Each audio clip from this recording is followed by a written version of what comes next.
I wanted to ask, can I first, on behalf of the group here with me, thank the Astorius Awards for this very prestigious honour that we have been bestowed.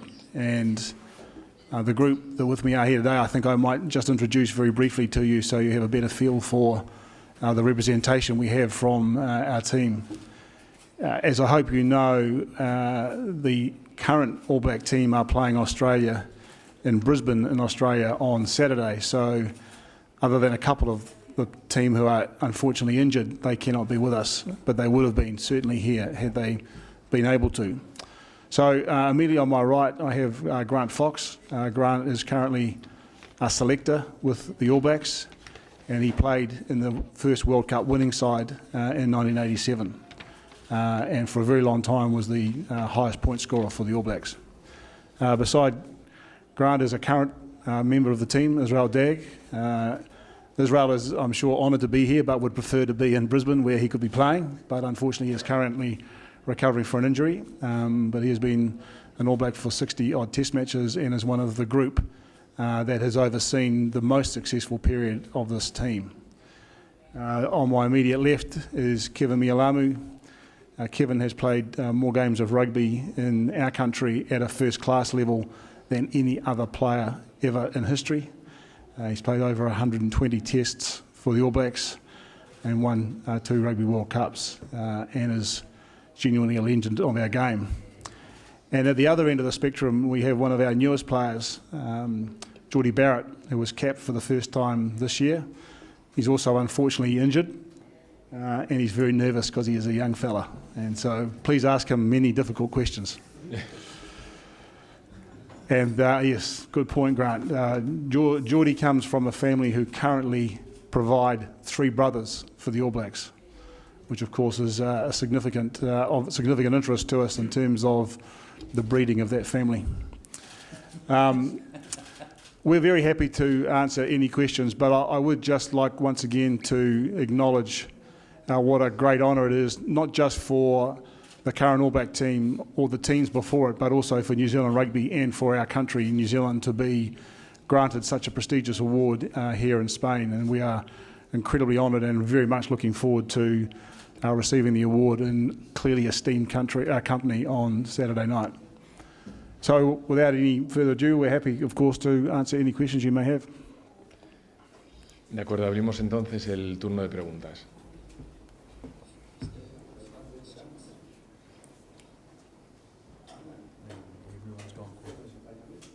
Perfect press conference.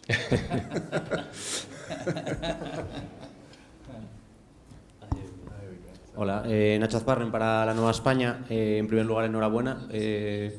Y en segundo, ¿qué significa este galardón ya no solo para la selección, para los All Blacks, sino para un país como Nueva Zelanda? I think it's obviously a very prestigious award. We acknowledge many of the very famous and very successful previous winners, and also the company we will have on Friday night. It's very hard to sum it up any other way other than to say it is an enormous honour which we are deeply proud and humbled by. And I think actually it's also quite significant for the game of rugby, for a rugby team in a country where you have 1 or 2 other sports that are possibly a little more popular, to be getting this award. So I think it's great for the All Blacks, it's great for New Zealand, and it's also a very good thing for world rugby. Could I just add to that? I think it'd be fair to say that in New Zealand, most of us probably hadn't heard of the Princess of Astorius Awards. I certainly hadn't, but Googled them pretty quickly and was blown away by just how big and prestigious they are. So I think this will be reported widely in New Zealand, and New Zealanders will do what I did, I think, and Google Astorius and find out a lot more about this beautiful place.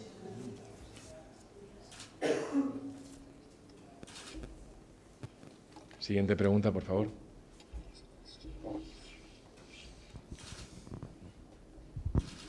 Javier García para Onda Cero aquí en Asturias. El hecho de representar un deporte como el rugby, ¿creen que puede ayudar también incluso a su difusión? Además, en su país, lógicamente, es perfectamente conocido, pero el hecho de que pueda ayudar también a que en España se acerquen todavía más hacia el rugby. Y también aprovecho, ¿cuánto pesa ser miembro de los All Blacks o llevar esa camiseta? Gracias.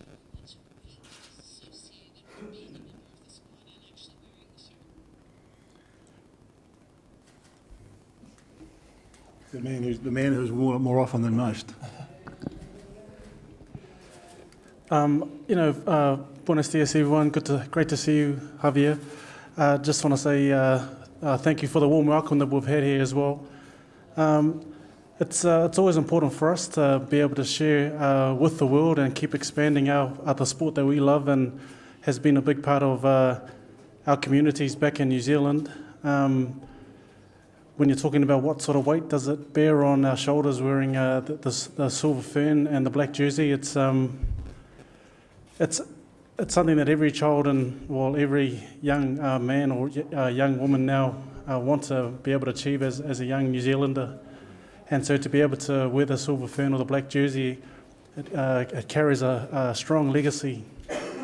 When you see a lot of the greats that have worn the jersey before, and you see all the young talent and the great young people coming through as well, the legacy will go forward and be even stronger. So the weight can feel heavy, but if it's something you enjoy and you look forward to, it's a great opportunity to be able to represent your country and to wear the All Black jersey as well. I think hopefully it will open the game up. In Spain, more people might have a look at what rugby is, given we're going to get some publicity over the next little while. Google again. And understand that it's a great game. Yes, we know it's not the big game here like football is or basketball, but it is a game for all shapes and sizes. It is a game that teaches you many things about life, about teamwork and unity and humility, community involvement, and they're all good learnings, good life skills to learn. So hopefully that'll spread a little bit wider in Spain, and the game will become a little bit more popular. We understand it is growing quite quickly here, and the women's had a team at the Rio Olympics in the sevens, had a team at the recent Women's Rugby World Cup. So the game is strong, not just, hopefully growing not just in the male side of it, but in the female side as well. In terms of what the All Blacks means at home sometimes, I could suggest to you that when the All Blacks play on a Saturday, the most conversations around the office water cooler on a Monday are about the rugby test, and more so if we lose, which doesn't happen very often, thankfully, but the financial markets sometimes move too when we lose, so it's pretty important.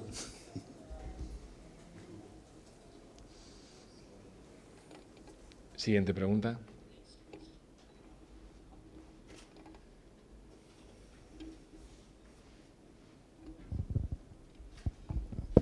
Buenas tardes. Al hilo de la pregunta anterior, pues, yo soy latinoamericano, Guillermo Rodríguez de Radio Melodía. Nos honraría mucho que ustedes con el premio pudieran abrir las puertas en América Latina. Algún día en Santa Marta, en un puerto en Colombia, llegaron unos marinos ingleses y dejaron el fútbol. Y nos encantaría mucho que nos visitaran y que mostraran su juego. Nosotros bueno, el fútbol es muy, muy popular, como saben, el ciclismo con Nairo Quintana, en fin, pero el rugby menos. Nos agradaría mucho tenerlos por allí y empezar a divulgar el rugby. ¿Sería posible? Very good question. There's no doubt that rugby is very important in Argentina. It's growing in countries like Uruguay and Brazil. The Rio Olympics were a great platform for the sevens form of our game to be showcased. And there's a South American plan in place at World Rugby level, but obviously the wrong navy landed in your country. We don't have much of a navy, we're a small country, so it will have to be another way of arriving, but yeah, we're doing our very best. We've played a number of games with many of our teams in countries where rugby is not the first sport, because we believe it's an important way of promoting our game and our team. ¿Más preguntas? El día que se produjo el fallo y que se le otorgaba el premio, ponían a los All Blacks también como ejemplo de integración, como ejemplo de convivencia y de, bueno, pues de la multiculturalidad que puede tener multicultural el equipo de distintas etnias y cómo se unen todos, es decir, no hay ningún tipo de diferencia. Eso también me imagino que debe ser un orgullo para el equipo. That sounds like a good question for you, Israel. Lucky I listened to that question. I was just checking. Yeah, it's obviously with the All Blacks and from New Zealand, we're definitely multicultural. We have a lot of people that come from different backgrounds, different countries, guys from Tonga, Fiji, Samoa, New Zealand, wherever they come from. For us, being in New Zealand, we want everyone to come together to be one, and it's one of the best things about being a Kiwi. We're very open. We welcome people with open arms, and within the All Blacks, it's one of the best things about it. No matter where you come from, what kind of background, where you've been, when we wear that jersey, we all have one goal in common, and that's to play well and do the best for the team. That's all I can say on that. Thanks, Steve.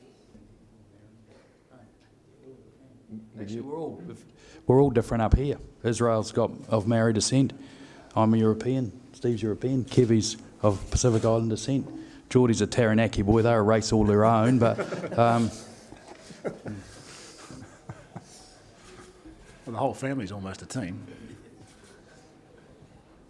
I think it is fair to say that the All Blacks are a reflection of New Zealand society, as Israel has suggested, but probably one of the best working examples of everybody being treated equally and having an opportunity to excel. And that's been one of the great competitive advantages I think the team has had over a long period of time, that people of different ethnicities have brought different skills and physicality and the way of thinking about the game, which has merged together brilliantly. And when it's well coached, it's pretty to watch.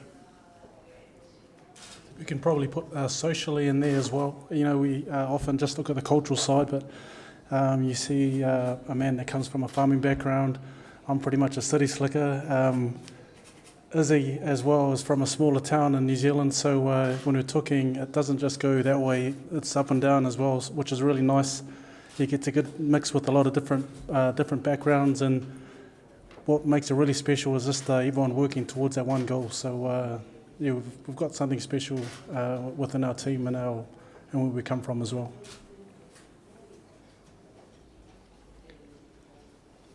Ahora sí, siguiente pregunta, por favor. Sí, yo quería preguntar, al margen de todos los éxitos deportivos, ¿cuál creéis que es la razón por la que la selección cae tan bien, ¿no? Porque los All Blacks resulta una selección simpática y agradable a la gente.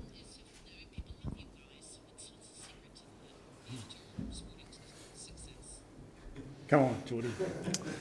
I think winning goes a long way towards that.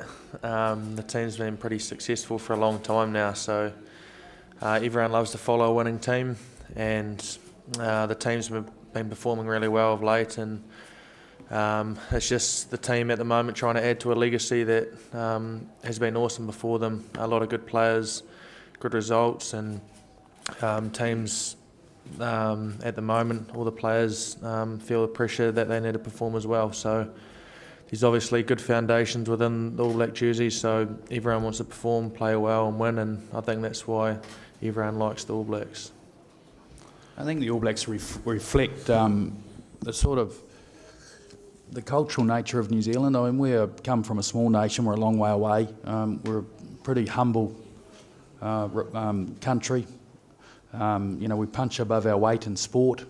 We grow up with an outdoors lifestyle and a lot of little communities where the focal point around communities is the school and the sports club, no matter what club it is.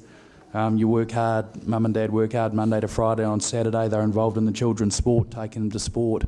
And as you go up the grades, if you're lucky enough, it you're no different than anybody else. We're just a little bit luckier. We play rugby better than most, but in all other regards, we're very egalitarian. We're fortunate that we can go out easily in New Zealand and walk around, and people don't accost you at all. They're genuinely interested. They'll come up and talk to you, and sometimes they'll just respect that you're with your family and they'll leave you alone. So it's just, the All Blacks are just a reflection of what actually New Zealand is, in terms of its identity as a country anyway. Small, work hard, humble. That's about it, really. I think the other thing inside the team, which I observe from close by but the outside, is that the team is always put first. So if an individual starts to grow bigger than the team, then that individual won't be in the team much longer. And so the team first philosophy, I think, keeps everyone really grounded. And as Grant has said, our players are able to lead pretty normal lives in our country despite being national heroes most of the time. They still have to get up in the morning and look after their kids. Israel's at home. He's just got a wee baby boy, him and his wife. So he's come away to get some sleep. He's come away so he can get some sleep. And because he's injured, he's got to spend a lot of time at home. So his wife Daisy's putting him to work. ¿Tenemos alguna pregunta más? Una más. Obviamente es una pregunta desde la ignorancia. Las fotos que gentilmente nos han facilitado en la oficina de prensa, esos gritos, eso supongo que corresponde a una antiquísima cultura. ¿No? ¿Me podrían ayudar a entender esa expresión profunda, me imagino yo, espiritual del equipo?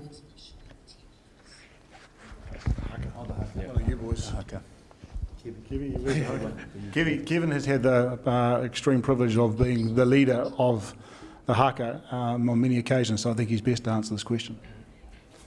Yes, I think it's really nice for us as a rugby team to really connect with the indigenous side of New Zealand, which is the Māori culture, and it's been a big part of it's the culture.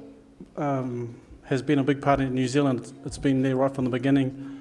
But in terms of All Black rugby, it's been a big part from almost right from the beginning. So for us to have the opportunity to perform the haka and represent not only our team but also our country and the indigenous culture as well, it just shows what strong connection we have with where we come from.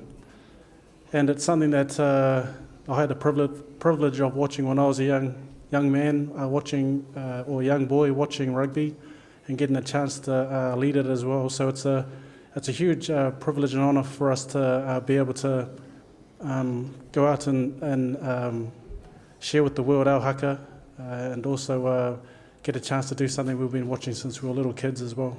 It's a great tradition that we have, and that the All Blacks have is the haka. Not many teams have a sort of pre-match ritual, which I guess the haka is to some degree. And we're issuing a challenge to our opposition, Kevin. That would be fair, wouldn't it? So that's the meaning of it, really, and that was the Maori tradition. And there, well before they were Europeans settled there. So, the tradition of the haka, the issue of the challenge, the team's now understanding and respecting the haka and accepting the challenge. I think it'd be fair to say, going back a little while, they didn't quite understand what it was all about and they didn't know actually how to respond to it. But now they do, and they're respectful of it. It's a privilege as an All Black to be able to perform the haka. It used to be done on tour only. So it never used to be done at home. It used to be done when the All Blacks toured overseas.